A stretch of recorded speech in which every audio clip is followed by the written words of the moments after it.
Hello, everyone, and welcome to episode 50 of Generation GC, East Coast Anthem from Good Charlotte's 2000 debut self-titled album, with Alex Fabio, the frontman, the vocalist of America Part 2. Last week, we talked about prayers from Generation RX. Next week, we'll be talking about a song from The Young and the Hopeless. America Part 2 is a millennial rock band from New Jersey. They've been around for a few years now, and yeah, they made a huge name for themselves in New Jersey, but they've done a whole lot of touring, DIY style, all over. Alex and I have actually known each other long before America Part 2 was a band, through the local music scene, through his past band, and just going to shows and hanging out. And we actually worked together back in 2017, 2018. My company, Video Promo, needed some interns, and I was just like, this guy's a perfect fit. He's such a hard worker, and he's so great at promoting his own band. I knew he would be a great fit, and he was. We had a great time working together, and even after his internship, he worked for the company part-time for a little bit. America Part 2 recently signed to Revival Recordings and announced that their debut album, Price of a Nation, will be out everywhere on March 12th. You can pre-order it, as well as merch, at americapart2.merchnow.com. I'll put that link in the show notes. Yeah. This is episode 50, y'all. That is so crazy. It feels good, number one, to me that I've been able to stick to it and commit to doing this for so long, and number two, that people are listening, that people are paying attention, you know? This is such a different experience than anything I've done creatively before, in that it's, number one, I put so much of myself into the show, and number two, that it's such a niche, and I think a combination of those, at least I feel, has really allowed me to connect with a lot of people, which is such a cool feeling. I love hearing from everyone. So, like, if you listen to the show and you like what you hear, please reach out. Find me on the internet at Generation GC Pod, Facebook, Twitter, Instagram. As a reminder, I'd encourage y'all to visit blacklivesmatters.card.co and antisemitism.card.co to learn more about those important issues and to continue educating ourselves in 2021. And finally, Generation GC stickers are on their way. The first batch has been sent out. The second batch are being printed. They're on their way to my apartment in Philadelphia. And there's two ways you can get them. Number one, you can support the show on Anchor. Go to anchor.fm/generationgcpod and click support. And that helps me keep the show going. It helps me buy microphones and cables and headphones, and it helps me print out the stickers themselves. For reference, the last batch of stickers cost, I think, about $35 to print and ship. Secondly, you can make a charitable donation. There's a lot of great orgs listed at blacklivesmatters.card.co, so pick any one of those, donate whatever you can. And then you're going to send me a screenshot of either your support of the show on Anchor or your charitable donation, as well as your mailing address, and I will send you stickers. That's about it for the intro. Thank you all for tuning in, and now on to episode 50! Yay! All right, East Coast Anthem. That is track 4 on Good Charlotte's debut self-titled album released in the year 2000. Track 3 is Motivation Proclamation. Track 5 is Festival Song. And demo editions of this song existed prior to the album release on various demo EPs that Good Charlotte had put out. East Coast Anthem was not a single, but it has been played live a good amount of times. Setlist.fm has it ranked number 23 of their most played live songs with 49 plays. Obviously, that's not going to be entirely accurate, especially when you consider like the early years before a site like that was really active. But, you know, it gives you a picture of how it kind of falls. So Good Charlotte played East Coast Anthem like a ton in the early days. They played it on the Northeast shows in early 2016, as well as some dates of the Youth Authority Tour in 2016, and just some other shows here and there, although not like super consistent. It is also just fun little trivia. It is also the first of 3 anthem songs the band has done. The second being The Anthem on The Young and the Hopeless in 2002, and then Dance Floor Anthem on Good Morning Revival in 2007. I think that's super cool. I think it says a Yeah. lot about the band Good Charlotte. They're so anthemic. It is just the Yes, truth. exactly. Exactly. Well, Alex, before we dive into East Coast Anthem, I want to help our listeners get to know you and get to know America Part 2. Awesome. Well, like I said before, my name's Alex Fabio. I sing and play guitar in a three-piece band from New Jersey called America Part 2. And we're actually working on getting our first album out. I think by the time this airs, we'll have announced it. So Amazing. I will just So let you know. I'll have to come in and editing. Yeah. Sure, yeah. So the first album is going to be called Price of a Nation. Ooh. And it's due out on March 12th, I believe, of 2021. So, we're just trying to build up our base and get some singles out before then. We just signed to Revival Recordings down in North Carolina. So we're super excited that they're going to help us release this album and, try to get some ears on our first record. Amazing. All right. So I have a couple questions I want to go through with you. But the first thing I love to ask everyone is, when did you first hear Good Charlotte and what were your first thoughts on them? Oh, man. The first time I ever heard Good Charlotte had to be on the radio in the back of my mom's car. She had this Toyota Camry back in the day. And I remember it was probably the anthem that I heard first. Mm-hmm. And oh my God, it just like hit me, It was like, that was around the time where I was hearing like a little bit of like pop punk or on the radio. Like I would hear like a Fall Out Boy song or like a Panic song. But this one just like really struck me, and I loved their like super like kind of roots punk like look, even though they were super poppy. I loved that they kind of did both, and like their attitude just kicked me in the face. I loved it so much. Yeah. And I would not say you have a similar like roots punk kind of look with America Part 2, although there's definitely a huge punk rock attitude. Can you talk about like what kind of influence you've taken from Good Charlotte, whether that's like personally in the band and your past bands? Absolutely. I think pop punk in general for me really opened my eyes because it was accessible to someone who like wasn't a part of the punk genre. So like for a kid who had never heard anything like that before, these bands really like opened me up to listening to more and more and more punk and digging deeper and deeper and deeper and going back to the roots from the outside in. And so definitely like that inspired me so much in, like first off, just speaking your mind, in music, and the fact that you didn't need to be a virtuoso player to start a band and say something you really mean. And to me, that was everything and still is everything that I live for in music. I remember an article. My dad's a drummer, and so he reads Modern Drummer, and I would occasionally read it if he was like, oh, there's like one of your bands mentioned in here.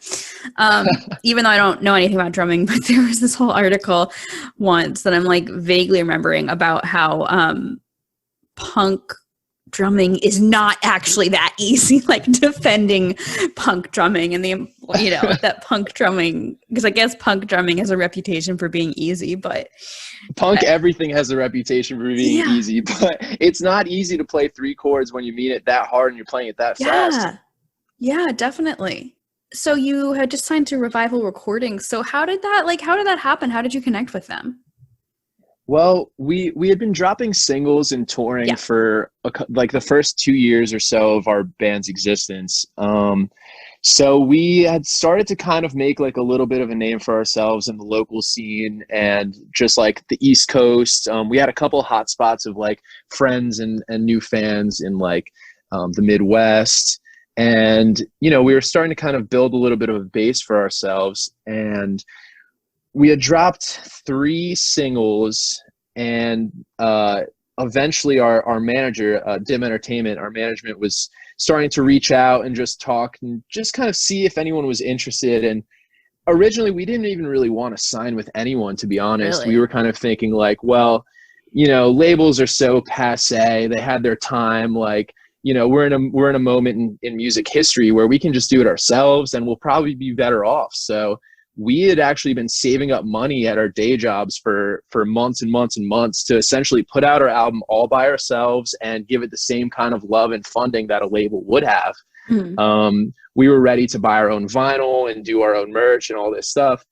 And, you know, we had a couple small offers come to us, but we weren't really interested. And then Revival came around and offered us something that showed us that they were interested in investing in the band for the long run. Yeah. And that they really saw past like, oh, let's just give these guys a shot. They thought, no, let's build this together and make something that can really impact people's lives. And, you know, that's what we're all about. So it was a match made in heaven. It's that like different attitude, it sounds like.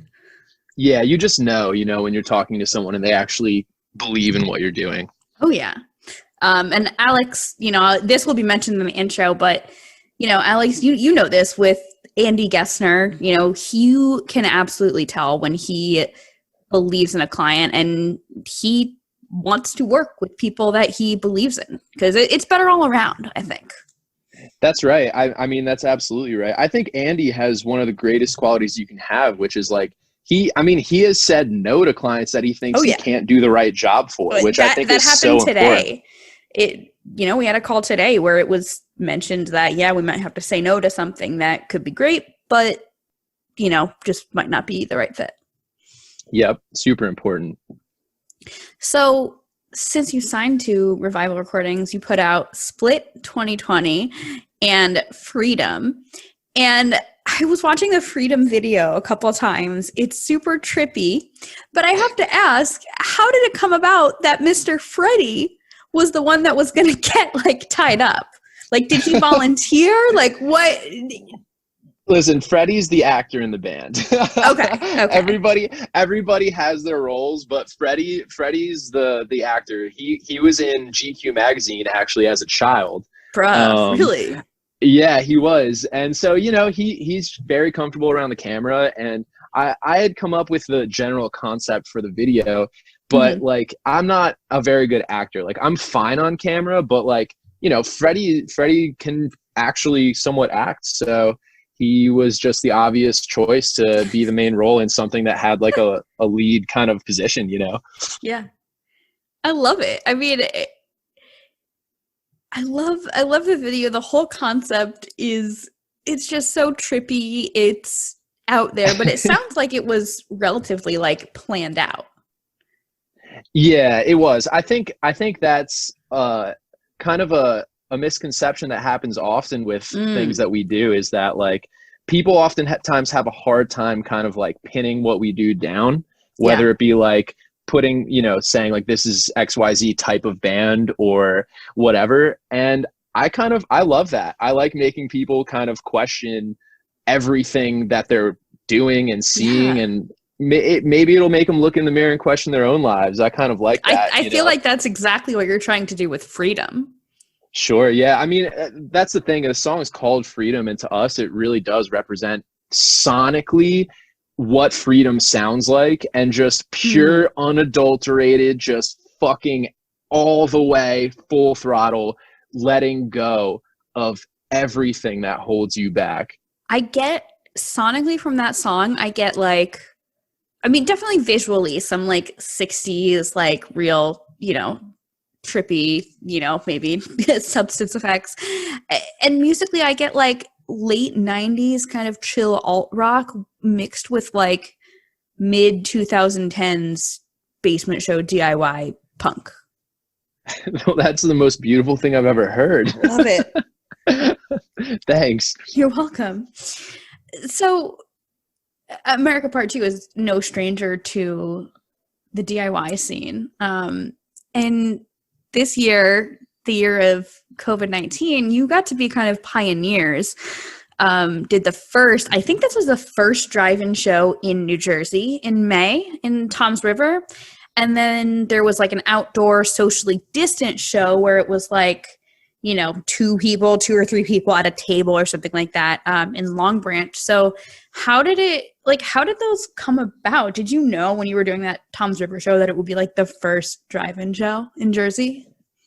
You know, we had the thought, but no one had ever like said it. Like it had been like mentioned in passing, like, oh, I don't think there's been one before. This could be the first or whatever. And then finally, like, but no one had really put it into writing or said it. And finally, once we did it, you know, the next morning it was like confirmed. This is the first driving show like, that has happened in New Jersey. And it went well. And it went well, which was the biggest surprise. Like, it was supposed to be a test run. It wasn't even supposed to be like the inaugural show, but it went. I mean, the expectations were blown out of the water in pretty much every respect. And then, you know, Pix 11 came in and was like, oh, this is the new normal for New Jersey drive-in shows. And it was all hell broke loose. That's so sick. So was it any different to prepare for that versus like a normal show? It was actually. I think not so much in preparation, just because we had no idea what to expect. Right. But in execution, it definitely was, because it was almost more like what I would imagine playing at like a big open field festival would feel like, where people are just like sitting down, you know, for hundreds of yards kind of thing. Yeah. Because there was a very evident separation between the band and the crowd. I mean, so, right before lockdown, didn't you play with a WOWOW at Brighton Bar where you're like in everyone's faces? Yeah, it's pretty much the furthest thing from, you know, the shows that we're used to, with people all over each other. So especially a band like us, that would be, you know, we come from DIY and punk rock and stuff, like playing with a separation from the crowd is usually the opposite of what we want. But, you know, it was the only chance for us to play live. So we kind of, we planned we played for about an hour and just made it kind of more of like a jammy kind of festival set almost. Yeah, it was fun. I mean, it was a great time. And I don't think I'm alone in saying that it definitely like lifted my spirits like so much, because it was like, oh my God, I get to see live music again. It's different, but it's safe. You know, I don't feel like I'm at risk. Right. So that felt really nice. That makes me so happy. Yeah. So before we dive into East Coast Anthem, and in a very, I think, related note, you know, we're both from New Jersey. You know, that's how we know each other, is going to shows and everything long before we even worked together. But I just want to wax poetic about New Jersey and the New Jersey music scene with you, because, you know, yeah, people will like make fun of New Jersey, but it has such a vibrant music scene of like all levels, from DIY to kind of small club shows to theaters to all the biggest artists will come and play like Starland or MetLife. Right. I mean, I think you and I both agreed. I love the New Jersey scene. It's, you know, it's, I still don't fully understand why, but it's like the healthiest music scene I think I've ever seen. And I feel so grateful to be a part of it, honestly. Yeah, I mean, I'm sure there's value in saying that New Jersey just has a lot of people and it's very dense, you know, and a city with a place without as many people isn't going to, right? Just isn't going to have as many shows or as many bands. But I don't know. It's like for years and years, you have all these like historic artists like Frank Sinatra from New Jersey, like Whitney Houston. You know, so many people going back such a long time, like all over the musical spectrum. I think it's just gotten, I don't know, there's something in the water, I think. I remember I was filling in for our friend's band Save Face a few years ago, and we were on tour, and we were out in Detroit. We were staying at a friend of ours from the band Mover Shaker, and they said something like, for every one band from somewhere else, there's 10 from New Jersey. And that always stuck with me. That sounds about right. I mean, I'm not far from New Jersey, and, you know, frankly, when shows ever happen again, I absolutely will be making the trip, you know, back to Asbury Park and, you know, whatever.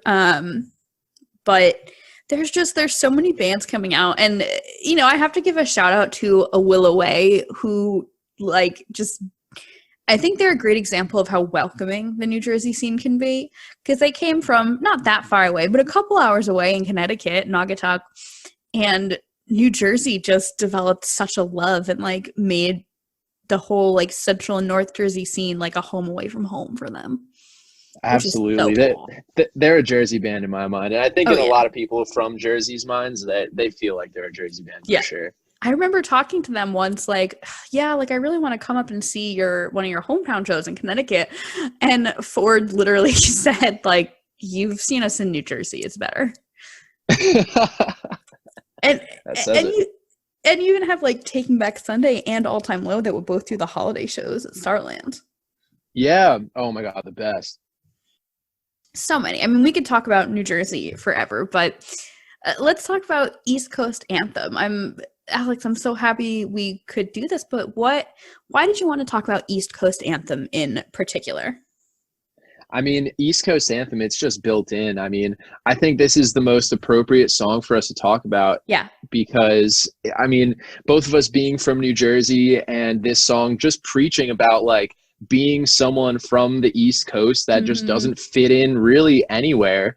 And, you know, just being proud of where you're from and sticking with your friends, ride or die. You know, I love it. That's what Jersey's all about. That's how I feel about in my band. So it's like the anthem aspect really, really rings true for me. Yes, it definitely does. I think this is like, it's having pride in their hometown, but it's also just like, I actually had this conversation when I interviewed Arizona in 2019, who are also from New Jersey.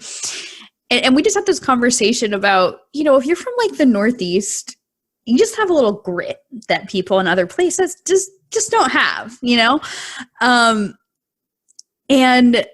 I really love in the second verse how they talk about, you know, we can't change what anybody else thinks, but like, F that, whatever, you know? It's pride, I think, in their, not so much pride in their hometown, but I think just kind of celebrating that this place kind of let you become and figure out who you are. Definitely. I think coming from the East Coast definitely puts a little bit of a chip on your shoulder. Oh, yeah. And you know, you see it and hear it in Good Charlotte's everything about their band, you know, and you can kind of tell a lot of times that a band is coming from the Northeast or the East Coast in general. So I love it. Yeah. I love it. This to me is like the flag being waved. Yeah. I mean, and even though, you know, they all live in California now, I feel like people who moved to California, but, you know, came up on the East Coast or something are so vastly different from people who are like born and raised in LA and live their whole lives there. Oh yeah. Big time. I gotta talk about one of the most iconic lines of this song. We're gonna like dissect this. On the East Coast, we ride until the day we die. What does that mean? What are your thoughts? It means everything. I mean, to me, I just instantly think about, you know, the basement shows and all the friends that like I've made through music and the realness of the people that I've met from being a teenager going to shows on. Like, these are lifetime friends that I'll always have, and it resonates so much for me because I don't know, I guess it's an East Coast thing, but you know, we ride with the people that, you know, we came with. Yeah, I guess there's also there's like that. I feel like there's also an element of like riding for yourself. Like, you get to see, you know, you starting going to shows when you're 17, you get to see other people who also started going to shows and playing shows when they were 15, 16, 17 years old, start bands, get bigger, start touring, get signed. Safe Face is a great example of a band that in the past several years has done really well from our area. Mm-hmm. And I think you get to see people's, like, their hard work, like their writing in that sense. You get to see that hard work, like, come to fruition and pay off. Which to me, like, I see that and I'm like, all right, like, that motivates me to, like, keep doing my thing. Absolutely. I think something that makes this, you know, the East Coast so special in that respect is that, like, there is competition. And so, like, but the thing is to not necessarily look at it in a band perspective as like you're competing with each other. You know, we're all coming from the same place, doing the same things, you know, let's help each other out. Yeah. And together we can take over the world. Yeah. to me, that's what the ride or die thing comes in, you know, because then at a certain point you ride far enough with these people and you look back and, you know, you're further along to where you want to be than where you started from, you know? Yeah. Yeah. And it can feel like a competition, but I don't think it has to be. Mm-hmm. And I'm sure maybe it's different, maybe in like a smaller area, like some, you know, random town in the Midwest, or if you're someone who's going to be super insular and like only talk about one particular town in New Jersey, maybe you would see competition. But I feel like maybe that's kind of something that's special about New Jersey in particular. Like if we talk about our own experiences, is that New Jersey has Jersey City, Hoboken, Newark, it has Montclair, it has New Brunswick. It has, there's probably not too much going on in Princeton, but it has Asbury Park, it has Long Branch, it has Atlantic City. Like there's just so many different towns in New Jersey that can have their own kind of little thing. Right. I know, it's crazy. There's so many different scenes within such a small state. It's pretty crazy. Yeah. I don't know. Are they talking about like being someone's like ride or die? Like, is that what they're essentially saying here, do you think? You know, I think on the surface level they are. I think there might be multiple layers to it though. Yeah. You know, like, cause I think there definitely is that aspect on the top layer, right? Like we ride together till we die, you know? Yeah. But I think it probably goes a little bit deeper than that as well. Yeah. I mean, and that's, you know, as listeners, you know, we've said this many times on the show, but that's kind of what makes a song interesting is when there's kind of multiple layers to it. Like we say, okay, this is probably the surface and but maybe it's something else and maybe we're not really sure. That's the great thing. That's the great thing about like a simple lyric like that, you know, is that you can listen to it over and over and over and over again. And depending on what your experience has been recently, you know, you could interpret it differently. Yeah. I mean, probably Alex, who was in, you know, middle school, high school, first hearing this band had a different interpretation than Alex in his 20s, who is now in a band that's signed to a label and has been touring a bit just because of your own life experiences. Yeah, very much so. Very much so. And that's the beauty of it is that, you know, a good song, you can listen to it your whole entire life and go back to it and it'll speak different ways to you. That's why I love it, you know? Yeah. Well, in some trivia, I guess, more backstory just on this song and the band in this period in particular. So I found an old bio. It was cited on a few like fan websites. So I don't really know what the source of this bio was. Like I couldn't really find that. It might have been like a fan just wrote it for a fan site. It might have been like this was on their website at the time. It feels more like a fan written thing, but like very detailed and very, you know, informative. It was either written by Paul O'Neill or Brian O'Neill. One of the O'Neills. Right. I don't know. And like it's cited as both alternately. Like some of the sites that mention this bio say Paul O'Neill, some say Brian O'Neill. So it's like one of those bikes with like the two seats on them, you know, there's two people at the helm here. Maybe, or maybe that was like a first name, middle name. I mean, I don't know. Like I Googled, but like those are both pretty common names. So I was not able to find any solid information. I see. But in this bio, they said that there was a quote from Joel that said, "Some of the sound on our song East Coast Anthem comes straight out of the Clash handbook." So they're giving themselves some like real punk cred. Yeah. I mean, the Clash is. I actually went through a reiteration of a Clash phase did you? earlier this year, which was awesome. There was a quick little shout out. There's a podcast on Spotify that I forget what the actual name of it is, but if you search The Clash on Spotify, you'll find it. Chuck D narrates it, and it is just an epic tale of the Clash. It's awesome. Would recommend. Amazing. Very cool. Yeah, I love finding out just all these different artist-specific podcasts. I had told like over the summer, I saw it. I was at my parents' house and one of their friends came over and they asked about my podcast. And she was like, you know, if someone did something like this on the Smiths, I guess that's her band. She's like, if someone did something like this on the Smiths, like I would be very into it. Absolutely. So I just want to read some backstory from this bio. And again, listeners, I don't know the source of this because this bio is not, it's like random like fan websites, goodcharlottecrap.iwarp.com, angelfire.com/band2/gc, gcscreamer2.tripod.com, md74850.tripod.com, you know, sites like that. Like definitely fan pages. So, but they all have the exact same text. So I'm guessing it's real. I don't know the source. But this bio talks about the band being on Foul Records, which I was like very confused because I was like, wait, didn't they just get signed to Epic Records in like 1999, 2000 to release a self-titled? So Foul Records, I had never heard of. Like 97, 98, they connect with Foul Records. Foul Records was founded in 94 by Jimmy Haha of Jimmy's Chicken Shack, who was backing vocals on Motivation and Proclamation, and also was the one that basically told Billy Martin to go to a Good Charlotte show.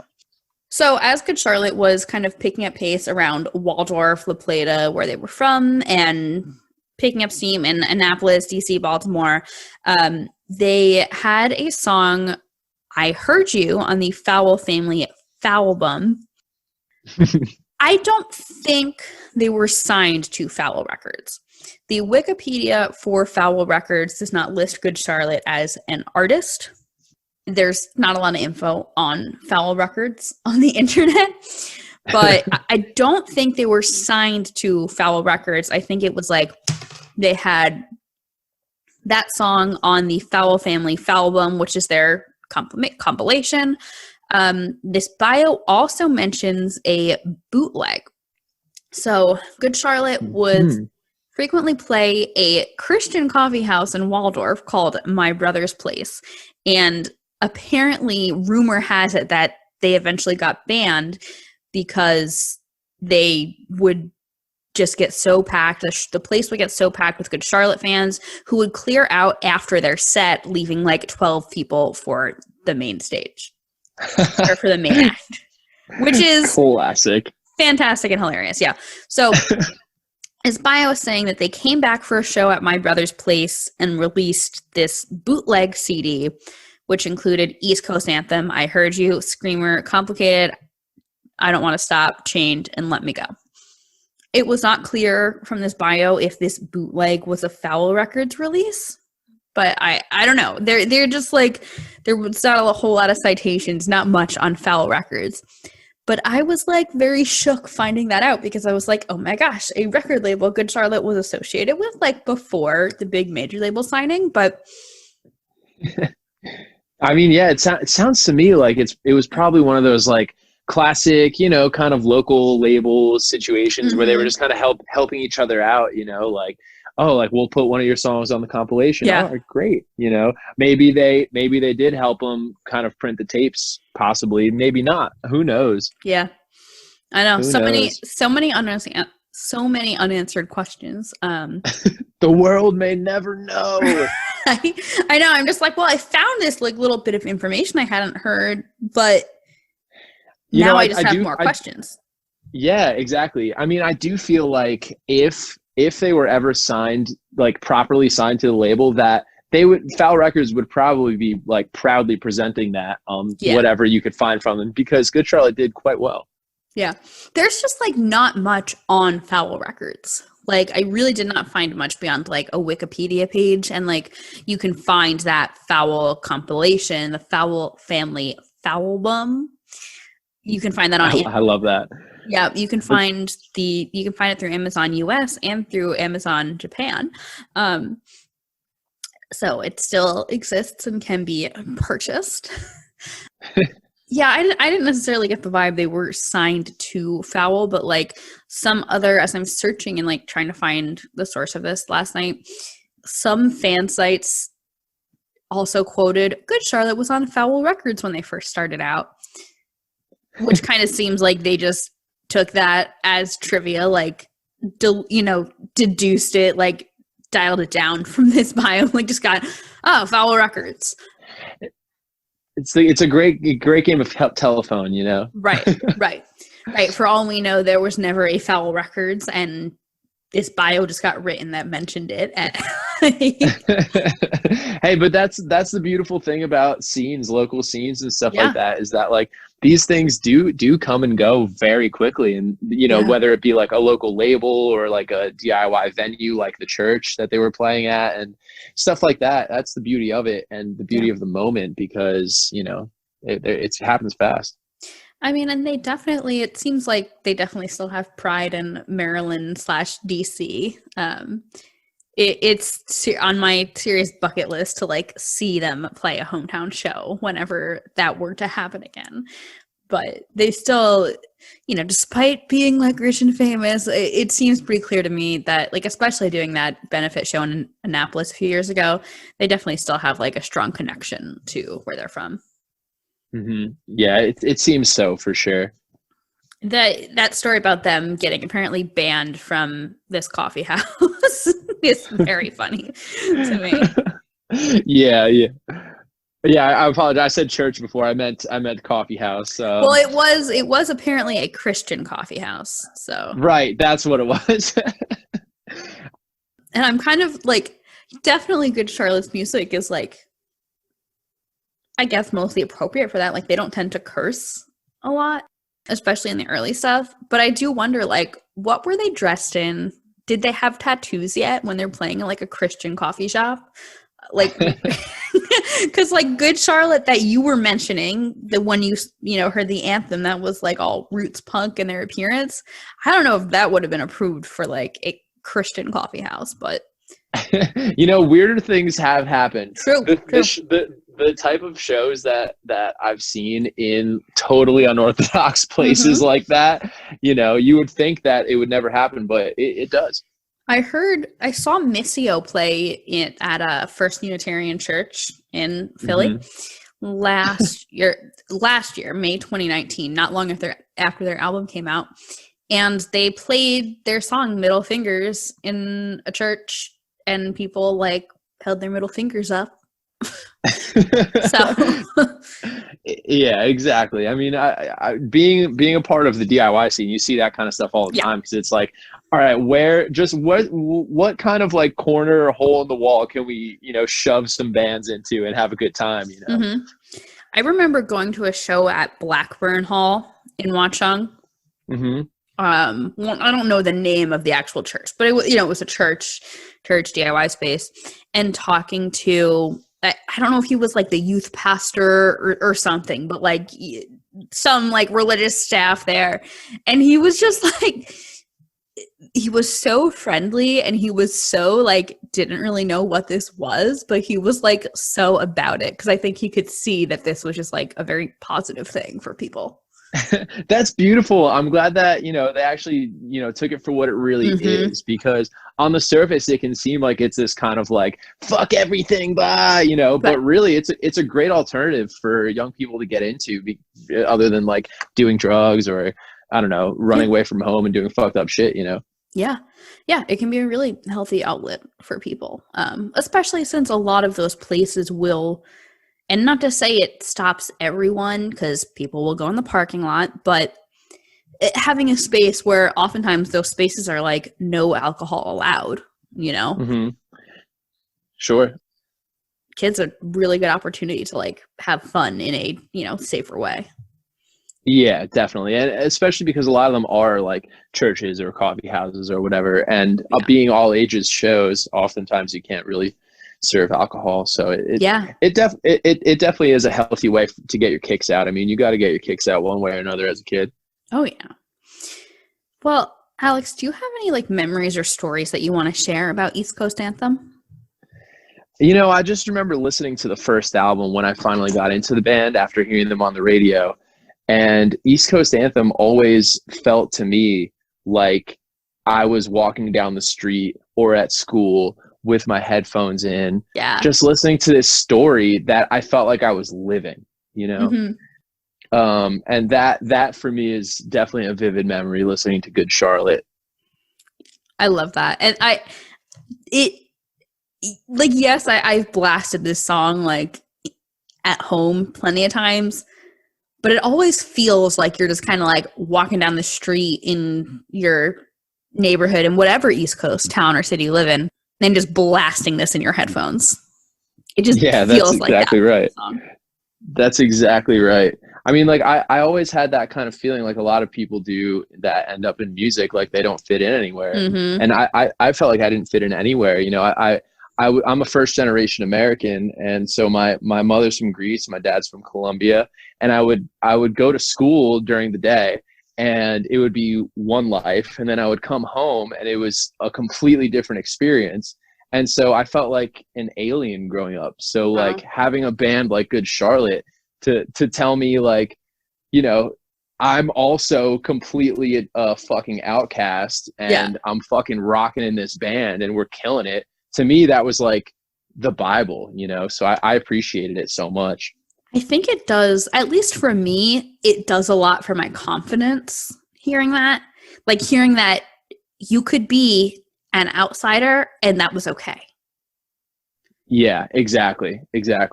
Like you don't have to just look or talk or act or sound like whatever anyone else is doing, that like, you know, and they say in the song, you can't change what anybody else thinks, but it doesn't matter.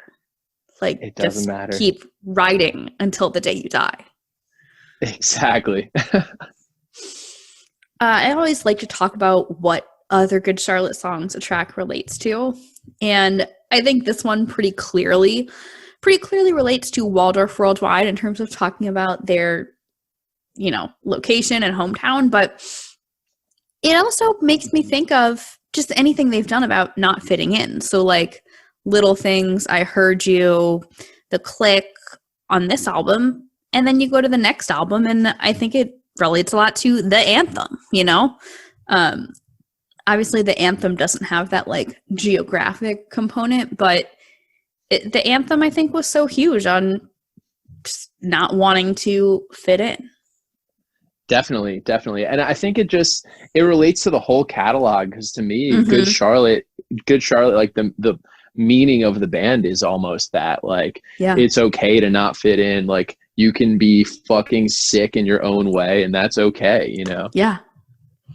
Definitely. No, that's a really good point. And I think a lot of it's fun doing this little segment because you just learn that like everything kind of ties together, right? Like when you're an artist that is like passionate, and I've noticed this like so much with America Part 2, by the way, like when you're an artist that is like passionate, not just about a sound, but about like a message and like what you're doing, that comes across and it comes out, that passion comes out in everything, and everything just ties together.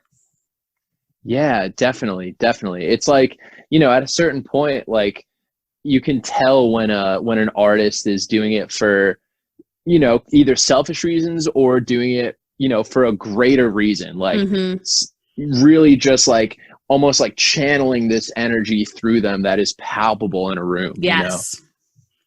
Yeah. Definitely. And I definitely think Good Charlotte has that energy. I definitely think America Part 2 has had that energy. Even sitting in my car, you know, in last May, sitting in my car and like broadcasting the sound through like my radio speakers, like I felt that energy. It was so sick. That is amazing. And it really means the world to hear that. It does. It was so sick. I found two, I mean, there's a handful, but I found two kind of alternate versions of this song that I want to point out.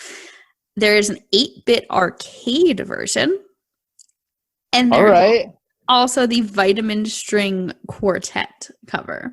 Did you get to listen to these? Unfortunately not, but my interest is re-peaked right now. Yeah. I will say that I listened to both of them. Because I was like, you know, I got to do my research. I like the Vitamin String Quartet better. There have been some good 8-bit arcade Good Charlotte tracks, but for this, I'm just really feeling the Vitamin String Quartet. What do you like better about it? Just the way, I guess it's probably the violins that are kind of accenting the melody, which the melody on this is so aggressive. And I think with the violins on the Vitamin String Quartet, it just really highlights it really well. Yeah, I can imagine. I'm definitely going to have to take a listen to these after the fact because I'm super interested in different interpretations of the song, like sonically. And yeah, I'm interested to see how the violins do sound doing the melody because as you said, the vocal delivery is like so like right on the nose. So I'm excited to hear that. Which just, I feel like if you are not, maybe some people from like the Midwest, but if you are not from like the Northeast or the Midwest, you just do not have that like on the nose, that, you know, in your face attitude. maybe some parts of England as well, you know. That's true. That's true. But that I do feel that like a lot of artists will be like kind of maybe like behind the beat, kind of flowing a little bit behind it, which is totally cool. But there's definitely a certain kind of like dagger type vocal that comes from a lot of bands from around here for sure. Oh yeah. Well, let's read some reviews. Ooh. Of this. Love the critics. Yeah. So what I did notice, by the way, that a bunch of the reviews and articles mentioned it in like retrospective reviews. I guess just because this album coming out in 2000 was kind of before the huge advent of all of music criticism being online. But I did find a bunch that we're going to talk about. So Hip Online gave the album 6 out of 10. And they said, anyhow, Good Charlotte doesn't seem to know how to make a song work without a huge climactic chorus. Okay, is that a bad thing? Seems kind of tongue-in-cheek. Well, yeah, I was kind of like, all right, is that like a criticism or is that like just an observation? It's funny because I feel like that, not to cut you off, but that sounds like a compliment just said in a really snarky way. Right. It sounds like it's trying to be like a criticism, but I think it's a compliment. It's like, I really don't want to like this band, but I can't help it. Which, by the way, is a sentiment that like so often comes up in the like middle of the road reviews. Like, I'm not going to give it a glowing review because I know it's not cool to like this band, but I also know it's actually kind of good, so I'm not going to totally trash it. I think that's so stupid. Like the concept of like guilty pleasures is so ridiculous. Like, can we all just get over that finally? Like, come on. I wrote a thing this summer. Fuck your guilty pleasure. I don't have guilty pleasures.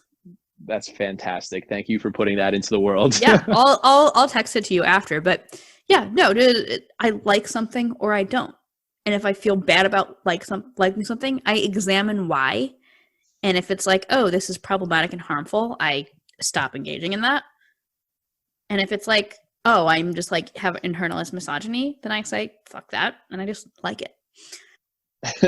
There you go. Yeah, so I'll send that to you. But yeah, and then they say East Coast Anthem is okay standing in waiting for festival song.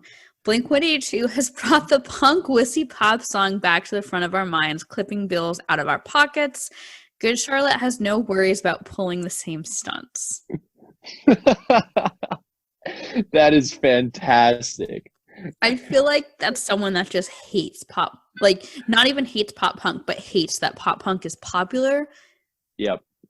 Because I think they actually like pop punk. They're just like really embarrassed to admit it. Yeah, that's some really high quality, like jaded content right there. Right? Yeah. You Sing, I Write, which kind of seemed like sort of just a casual blog sort of site. They included it as their Song of the Week, July 16th, 2010. And this author says, whenever I'm in DC, I find myself singing Good Charlotte's song, East Coast Anthem, especially the opening lines, walking on the streets of DC on the East Coast where I live. I'm headed to DC for my friend Sarah's wedding this weekend, and you can bet I'll be screaming those words as soon as I get there. I was obsessed with Good Charlotte in high school, even convinced I'd marry Benji. Haha, some things never change. That is definitely a post for another day. For now, enjoy some old school footage circa 1999. And that old school footage was it was a trip because they're all wearing like baggy cargo shorts, which are such a 1999 look. But it sounded great. Yep. Can't deny the good band, you know? You can't, yeah. And that, you know, whether they're nobodies or they're famous, like a good band, they just have that attitude, I think. Agree. Cryptic Rock shouted it out in their 20-year retrospective of this album. They said the album had a lot more to it than just relatable singles. East Coast Anthem walked the streets of DC to create an anthem for those that were searching for a place to fit in. And just later in the review, they say, though their debut never guaranteed them A-list success or homes in the Hollywood Hills, the band continued to prove their tenacity and perseverance throughout the years. Now sitting pretty at the top, no longer the outcasts, Good Charlotte and the Madden brothers are a success story born of the most humble beginnings back on the East Coast. Very sweet. I think that's very nicely written. Yeah. Chorus.fm highly recommended the album circa 2020. So I guess this was around the 20th anniversary of the album. In the days of Absolute Punk, I remember Absolute Punk comment sections not being very nice to Good Charlotte. So those were my favorite. Yeah. So I'm like, maybe I should have, you know what? I'm going to go on archive.org right now, live. I don't know why I didn't get that idea earlier, but I'm going to go on archive.org and see if I can find Absolute Punk's, if they posted about the album when it came out in 2000. Oh, that's a great idea. I really hope there's something on it. I was religiously addicted to Absolute Punk back in the day. I was and wasn't, because I saw all the mean comments and I was just like, this is really exhausting and makes me very sad. Yeah, I mean, the key to online shit AbsolutePunk.net has been excluded from the Wayback Machine. Damn it. Oh. I mean, every morning in high school, I would go into a homeroom. My friend John Baisley, you know John Baisley, I think. Of course. My friend John Baisley and I, we would, first thing, he would already be there. I was late every single day, and so he would already be there and be like, "Oh, did you see?" And he would just show me all the news for the day, and it was great time. So this chorus review was actually very sweet, but very clearly something written many years after the fact. By being carefree and writing honest songs about their upbringing and lives, it was fairly easy for others to connect with what they were singing about. This continues on other songs such as East Coast Anthem and Festival Song that were directly written about their experiences growing up on the East Coast. Yeah. Very sweet. I concur. Muddling Mama, which I think is just like a mommy blogger. Sick. She included it on her Life soundtrack playlist, and here's what she said. If you grew up in Maryland in the late 90s and went to the WHF Festival, which is very likely, you had to love Good Charlotte, the local punk band who went mainstream. We all knew East Coast Anthem because, well, on the East Coast, we ride until the day we die. Oh, that's sweet. That's a really nice one. You could tell that she was actually a fan of the band, Yeah, and I hope this Muddling Mama has introduced her muddling children to Good Charlotte as well. I think it's so interesting, like little kids growing up now being shown punk rock by their parents who lived through it. Yes. I've seen that secondhand from my manager Matt and his wife Diana. They're like raising the dopest, most awesome, intelligent punk rock kids I've ever seen. Love it. It's like it was something out of my imagination growing up. Like, there would never be a time when kids actually got to see the positives of punk rock from their parents, and now it's happening, and that is so cool. It's so cool. Two more just reviews I want to mention quickly before reading some fan comments, because the fan comments are a trip. So these are like sort of, I guess, from the same tour, from the Honda Civic tour with Newfound Glory. Punk News reviewed the Philadelphia show, giving the show a 2 out of 5, and said, final on the bill for some unbeknownst reason, it was Good Charlotte. How they could ever headline an arena is beyond me. Anyway, their performance moderately surprised me in that I didn't hate them quite as much as I wanted to. Dare I say it, but I enjoyed East Coast Anthem, Little Things, Motivation Proclamation, and Waldorf Worldwide. The set was, as expected, off the abysmal Young and the Hopeless CD. I fell asleep at least once. It's like you're trying to give yourself cred by saying you were surprised that you liked them. That's exactly it. That's so funny. It really is like a running thing with this band. People just never wanted to like them. Yeah.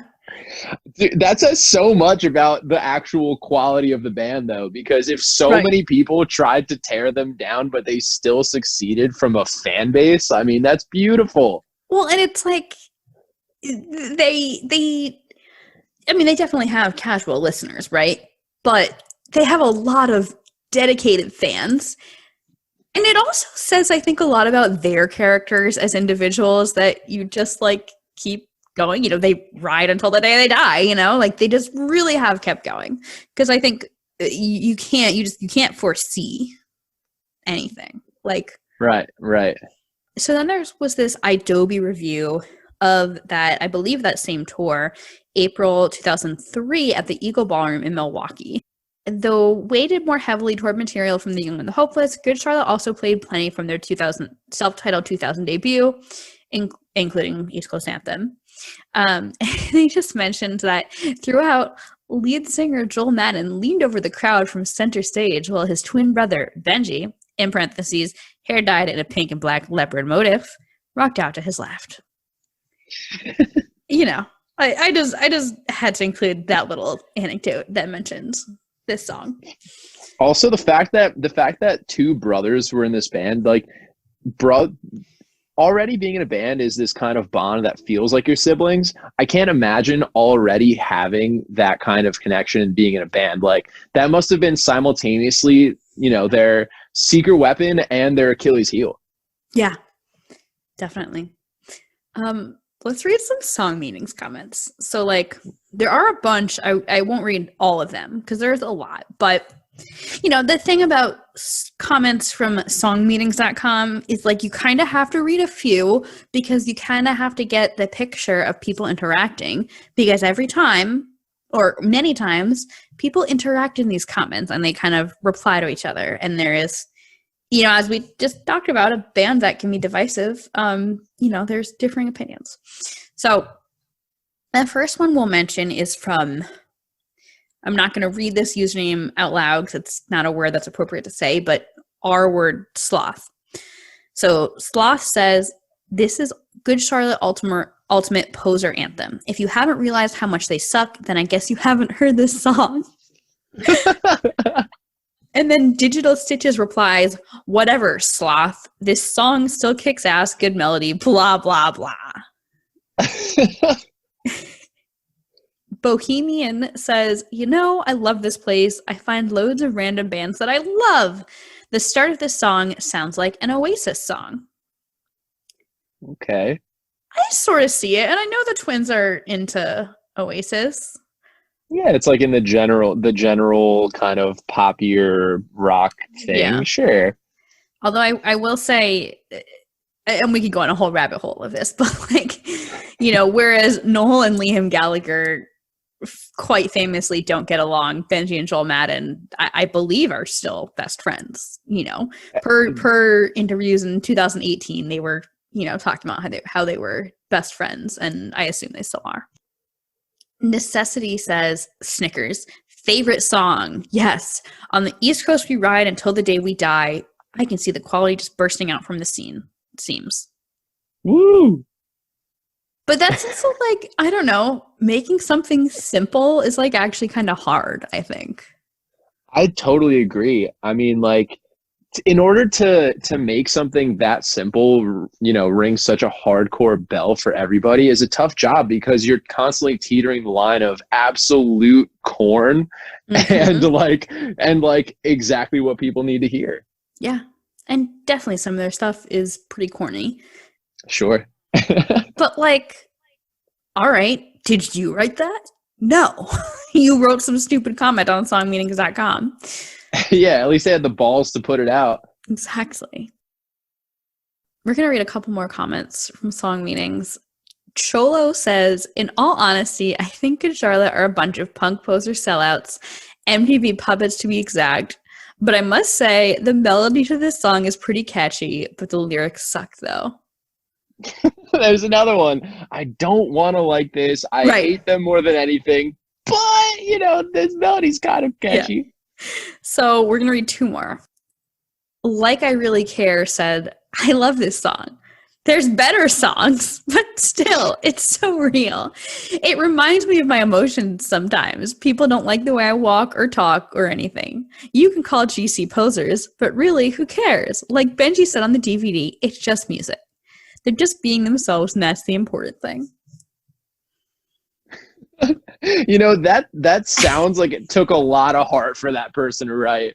They were sitting at their computer like, should I press enter? Oh, yeah, I'm going to do it. Bam, you know? Well, yeah, they even ended the comment by saying, well, see ya. I like there's better songs qualification there. You know, good for them. They really, I think that was cathartic for them. Yes. And you know what? It's the internet has freedom of speech. Say what you will, whatever. Okay. One last comment we'll read from Song Meanings that is actually very, very sweet. Okay. iJunkie87. The whole album is about not fitting in. This song is about people on the East Coast who have a hard time being who they are. Growing up gay in Maryland, this song means more to me than any song in the whole world. You don't like the way I walk, talk, think? Well, fuck off. Yeah, I'm queer and I don't care. DC is my city too. I'll walk where I damn well please. I can't change the way you think, haters, and you'll never hurt me because you can't get to my mind. Woo! I love that. That's what it's all about right there. Exactly. And I'm sure that, you know, if Good Charlotte ever read that comment or heard it, I'm sure they would be so happy to hear what direct impact and influence that song had. Absolutely. That's a perfect example of them writing about their own experiences and someone else relating to it in the way that their experience is. You know, it's slightly different maybe from what the Madden brothers went through or whatever, but it still applies. Exactly, because there are like a lot of universal feelings, I think. Yeah, definitely. Alex, so I have a couple questions to wrap up. All right. So, how has this song in particular held up for you over time? Well, I revisited this song when, you know, you actually contacted me about being on the podcast, which thank you, by the way. I've really had a lot of fun with this. But, you know, when I listened to the first album, again, I just put it on from the top. And this song came on and it held up for me in a way that I honestly didn't expect, you know. Yeah. I went into it re-listening to the Good Charlotte album, thinking like, all right, it's, you know, this is going to be kind of a novelty thing for me. Yeah. But I honestly fell in love with it all over again. It's just a really good album. And this song in particular, like I was saying before, it really speaks to me of being from the East Coast and being in a band and feeling like I didn't fit in as a kid. And looking back on it now, it holds up fully. It's like a strong tree. I love that so much. Alex, what has Good Charlotte meant to you over the years and how has that changed? I mean, I think it just goes back to the same sentiment, you know, of being this kind of like statue of saying you can be a fucking weirdo and that's okay. Yeah. Them being on all over MTV, looking the way they did and singing these songs the way they did. I mean, it meant so much growing up, and it still applies now. I mean, I'm in a band right now, and I've chosen an alternative lifestyle, and I'm really proud of it at this point. Yeah, I love that. That's amazing. Alex, do you have any last words about East Coast Anthem, about Good Charlotte, about America Part 2, or about yourself? Well, you know, for anyone who says Good Charlotte's a guilty pleasure, it's all good. You don't have to be guilty. Yeah. And, you know, America Part 2 is my band. We had some new music coming out in 2021, so definitely give us a follow or stay tuned. We're at America Part 2, spelled out PARTTWO on every social media. and americapart2.com is also where you can find all of our stuff. Amazing. Alex, this has been so great. Thank you for coming on the show. Listeners, thank you for tuning in. Alex, last question before we head out. So I do a Generation GC and Friends Spotify playlist. So I'm definitely going to include East Coast Anthem and the variations that we've found. And I think I'll put Freedom on there from America Part 2. But I would also love to get a recommendation from you of just something you've been listening to and enjoying lately. Sure. Just anything that doesn't have to be Good Charlotte. Anything that's not Good Charlotte or your own band. Awesome. Well, let me see. What have I been listening to? I'm gonna go ahead and recommend our friend Charlene Joan from Florida. She's a great songwriter and musician down there. She put out a single called Sunflower Song recently. Definitely check it out. For anyone listening, she's an amazing voice and songwriter. Yeah, I love that song. I've been having it on repeat. It sounds like it's like a 1960s, playing off of a vinyl record. I love it so much. I love that. Amazing. I can't wait to check that out. Alex, thank you for coming on the show. Listeners, thank you for tuning in to episode 49, East Coast Anthem, with Alex Fabio from America Part 2.